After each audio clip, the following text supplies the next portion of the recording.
Ganun naman kasi dito sa native na yan, hindi siya sensitive. Yun nga eh.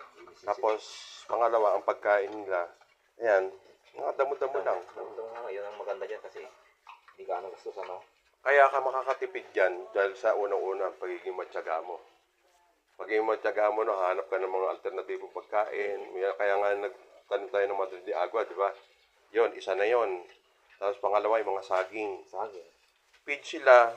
Kung halimbawa kumakain sila ng feeds sa maghapon, ito lang inahin na ito nakakatatlong kilo sila. Pag sinamahan mo sila ng mga dahon-dahon, yung 1 kilo lang. Isang kilo lang, malaki tipid. Oo. Minsan, pagka medyo maglaga ng mga gabi-gabi, ay wala ka ng feeds. Yan na lang yung ano nila. Kaya importante talaga yung ano. Bahala ko sana kung maglalaga ka ng mga kahit puno sa akin. Oh, yun. Tapos samahan mo ng darak. Tapos asin. Yun nga, talaga dami kasi ginagawa namin dati sa probinsya eh. Yung sa akin, ang ginagawa ko doon, asin, molasses, tapos yun nga, yung darak.